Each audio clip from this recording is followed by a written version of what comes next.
So from a neuroscience and success, people say it's not what you think. So Chandel, tell me, a lot of people think success is just about working harder from a neuroscience perspective, but what's actually happening in the brain when people succeed? Oh my God, gosh, there's so many things that we could talk about here in terms of neuroplasticity and the rewiring of the brain and cellular change in pathways, etc. And so I think, we won't take it that far today, but certainly, when we look at the process of change, I think we've got to debunk the myth that success is about efforting really hard. And it's not to say that you don't have to do anything and then things will change, but I think that we need to be thinking about what approach are we taking to change. So what do we believe about the ability to change? And that's really the mindset and the thinking behind that. And then how do we advocate for that and actually create new patterns and new behaviors? And sometimes that's as small as tiny little habits that we stack and that we include in part of what we're doing on a day-to-day basis.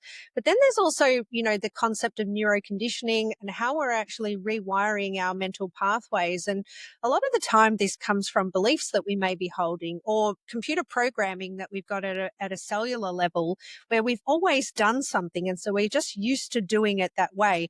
We don't actually step back often enough to go, well, for what purpose do I do it that way? And what if I did it this way? Would it make a really big difference? So it's actually a process of reflection and really making a decision to actually change something and then just making sure that the habits actually support that. But more importantly, that your beliefs actually support that new change. I think it's not just about working harder because we could effort with the same beliefs and still, just be working much harder and produce the same crappy results. But if we actually change our belief, why it's important to us and, actually have an outcome for effort, then we can get really substantial results with much less effort. Alex, I know that sometimes we've had conversations about this as a group of coaches, and you've noticed that sometimes people feel really successful, but they didn't actually achieve their outcomes. And yet other times we've got people who hit their goals and they're doing absolutely fantastically well, but they still feel really off. You want to talk a little bit about what's going on there? Yeah, absolutely. It's really, really fascinating how some people can feel really successful without hitting any major milestones, while others, they feel, despite their efforts, that, it's a little off. Yeah. And that excitement, that joy is not there for them. So what's really going on is it's really tied to how the brain's dopamine and reward system works. So dopamine is often called the motivation molecule, and it's released when we expect a reward. But it's not just about the big milestone and the reward. It's also about the process working towards something. So even if it's a reward, a small reward or a delayed reward, for example, when we make progress, no matter how tiny, the brain can release dopamine. So it makes us feel good. And that's the motivation and the drive and the kick that we get to keep going.